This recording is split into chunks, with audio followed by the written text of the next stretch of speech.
नमस्कार। नमस्कार, स्वागत है आपका हमारे YouTube channel fact check GK and fact पर।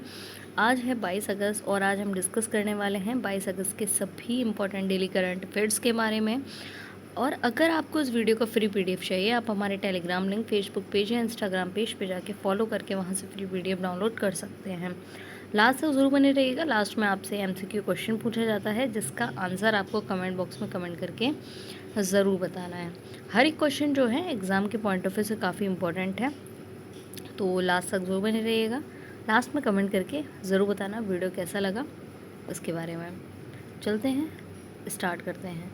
सफलता तब मिलती है जब आप स्वयं को चुनौती देते हैं। सही बात है, सफलता तब मिलती है जब आप स्वयं को चुनौती देते हैं, यानी कि आप खुद से कह सकते हैं, खुद से कहते हैं कि ये काम मैं कर सकता हूँ। तभी आप, जब तक आप खुद को चैलेंज नहीं करेंगे तब तक आप खुद को चेंज नहीं कर सकते। This is truth. चलते हैं, आज का पहला क्वेश्चन स्टार्ट करते हैं। विश्व युवा तीरंदाजी 2025 चैंपियनशिप का आयोजन कहाँ हुआ है?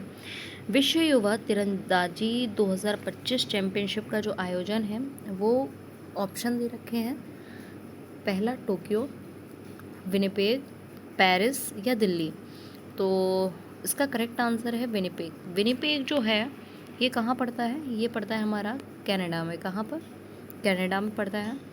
बात करें विश्व युवा तीरंदाजी 2025 चैंपियनशिप का ये कौन सा संस्करण है? तो ये 19वां संस्करण है। जितने भी संस्करण होते हैं वो काफ़ी इम्पोर्टेंट रहते हैं, तो उनको ज़रूर याद करके रखना है। ठीक है, तो युवा तीरंदाजी 2025 चैंपियनशिप का जो आयोजन है वो कहाँ हुआ था? विनिपेग कनाडा में हुआ था। इसका जो संस्करण है कौन सा है? 19वां संस्करण है। ठीक है, ये कब से कब तक चलने वाले हैं? ये 19 अगस्त से 24 अगस्त तक। कब तक इनका आयोजन, कब तक होने वाला है? 19 अगस्त से 24 अगस्त तक इनका आयोजन होने वाला है। तो उसका करेक्ट आंसर क्या हो जाएगा? Winnipeg Canada. चलते हैं नेक्स्ट क्वेश्चन की तरफ। अगस्त 2025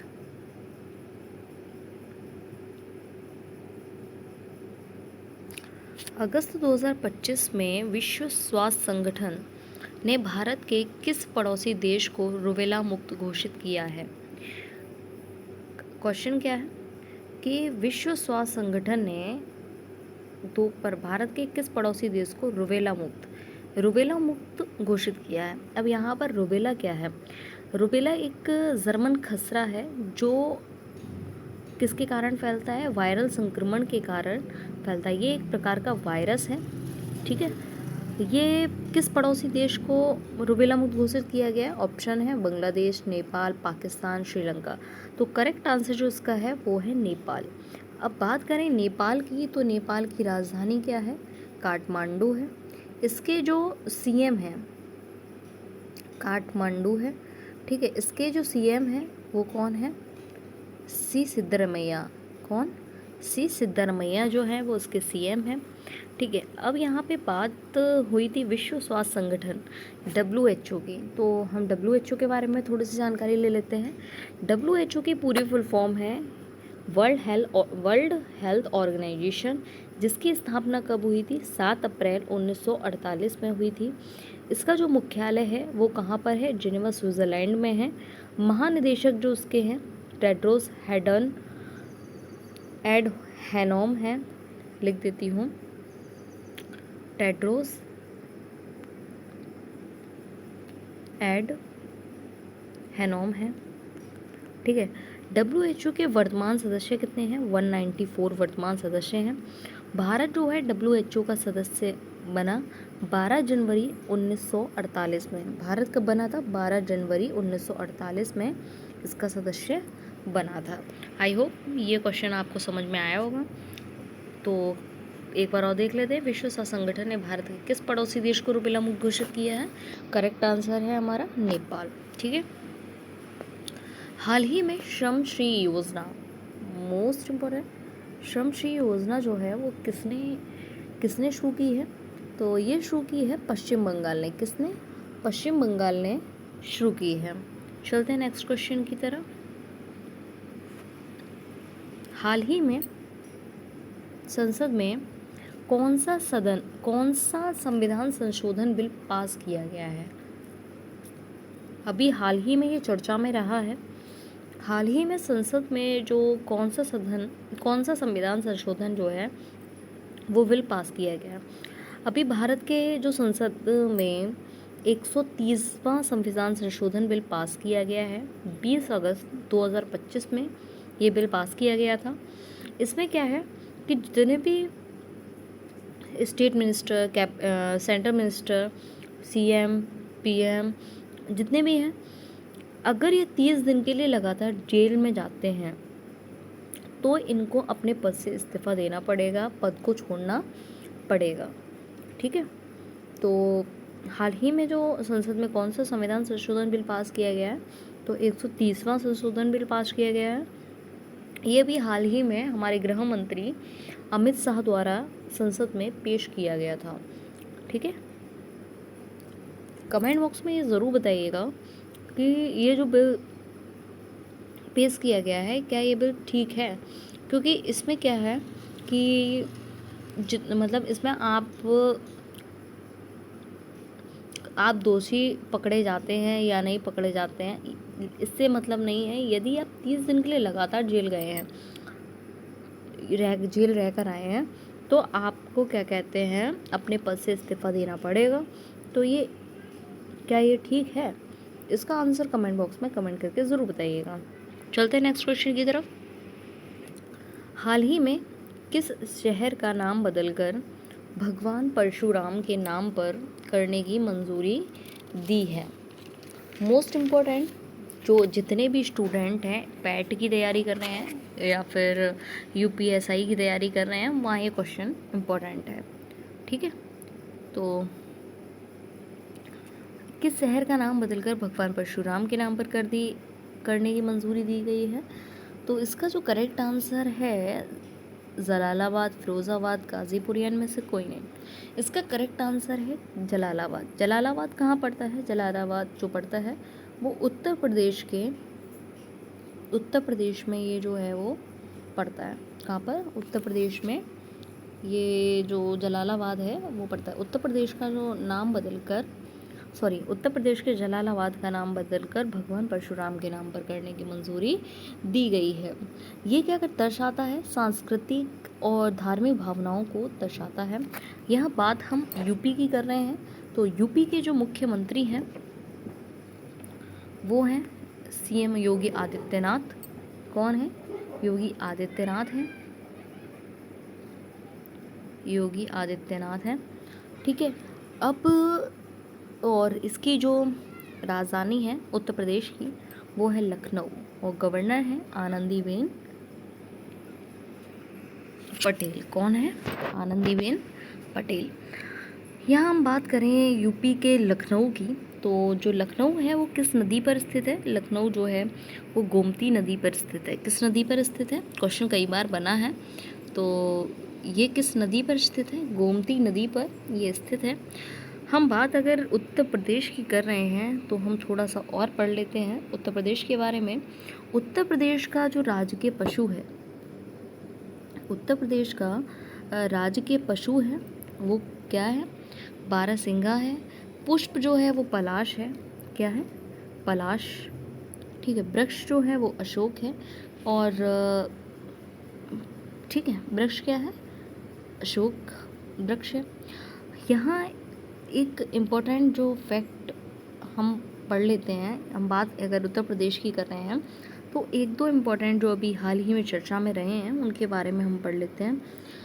शुभांशु शुक्ला जो हैं, अभी जो चर्चित नाम है शुभांशु शुक्ला के नाम पर उत्तर प्रदेश के लखनऊ में एक नई सड़क बनाई जाएगी।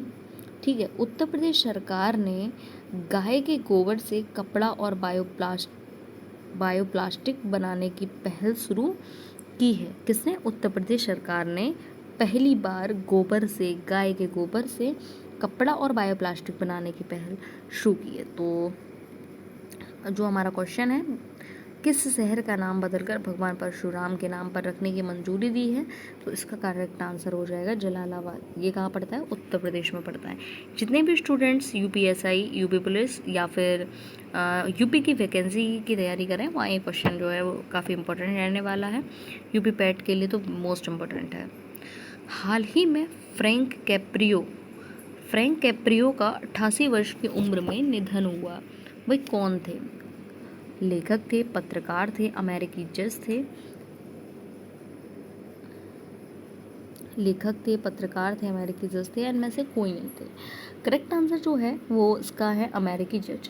ये जो फ्रैंक कैप्रियो का 88 वर्ष की उम्र में जो निधन हुआ, ये अमेरिकी जज थे। इनका निधन किस कारण से हुआ था? इनका निधन जो है इनको 2023 में, कब? 2023 में इन्हें पैंक्रियाटिक कैंसर जो है 2023 में डिटेक्ट हुआ था, जिसके बाद से इनका जो स्वास्थ्य है वो ठीक नहीं रहा। तो तब से मतलब अब इनका 88 वर्ष की उम्र में जो है वो क्या हो गया? निधन हो गया है। नेक्स्ट क्वेश्चन, हाल ही में किसने चीन के जिनिंग में 18वें अंतर्राष्ट्रीय पृथ्वी विज्ञान ओलंपियाड में 2 पदक जीते हैं? 2 पदक कौन कौन से? एक स्वर्ण पदक, एक रजत पदक। कौन सा? स्वर्ण और रजत पदक जीते हैं। कौन है ये? ये है रियांश गुप्ता। रियांश गुप्ता कौन? रियांश गुप्ता। ये कहाँ के हैं? ये पंजाब के लुधियाना के रहने वाले हैं। कहाँ के? पंजाब के लुधियाना के रहने वाले हैं रियांश गुप्ता, जिन्होंने अभी हाल ही में चीन के जिनिंग में 18वें अंतर्राष्ट्रीय पृथ्वी विज्ञान ओलंपियाड में 2 पदक जीते हैं। चलते हैं नेक्स्ट क्वेश्चन की तरफ।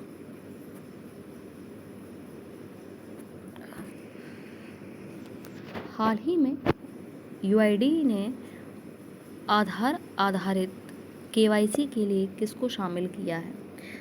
चैटजीपीटी को, एआई को, स्टारलिंक को, पेपरलेक्सिटी को, या ठीक है, तो करेक्ट आंसर है स्टारलिंक को। किसको? स्टारलिंक को जो है वो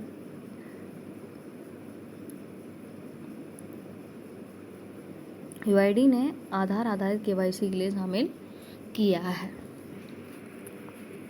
चलते हैं नेक्स्ट क्वेश्चन की तरफ। हाल ही में किस देश ने दुर्लभ पृथ्वी एवं उर्वरक निर्यात प्रतिबंध हटाने पर सहमति जताई है? जापान ने, दक्षिणी कोरिया ने, चीन ने, या इनमें से किसी ने नहीं? तो किस देश ने? तो इसका करेक्ट आंसर हो जाएगा हमारा चीन। क्या हो जाएगा? चीन। चीन ने दुर्लभ पृथ्वी एवं उर्वरक निर्यात प्रतिबंध हटाने पर सहमति जताई है। अब इसमें चीन के बारे में हम बात कर रहे हैं तो चीन की कैपिटल है बीजिंग, करेंसी है रेन मिनेफ, और प्रेसिडेंट जो है शी जिनपिंग। जो चीन है, शायद आपको पता हो, चीन जो है वो कितने देशों के साथ जो है वो बाउंड्री शेयर करता है? इसका आंसर कमेंट बॉक्स में बताइएगा, कल इसके बारे में आपसे पूछा जाएगा। ठीक है, चीन कितने देशों के साथ जो है वो बाउंड्री शेयर करता है? चीन कितने देशों के साथ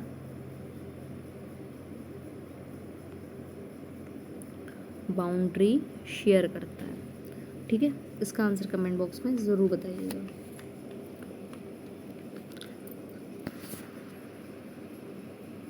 लास्ट क्वेश्चन, वेनेडा डी शुक्र मिशन किसने लॉन्च किया? वेनेडा डी शुक्र मिशन किसने लॉन्च किया था? इसका भी आंसर आप कमेंट बॉक्स में कमेंट करके ज़रूर बताएंगे कि इसका आंसर क्या है। आज के करंट अफेयर्स के जो क्वेश्चंस हैं वो समाप्त होते हैं। ये क्वेश्चंस आपको कैसे लगे कमेंट बॉक्स में कमेंट करके ज़रूर बताइएगा। वीडियो कैसा लगा अपने स्टडी ग्रुप में दोस्तों के साथ ज़रूर शेयर करें। मिलते हैं नेक्स्ट वीडियो में नेक्स्ट करंट अफेयर टॉपिक के साथ।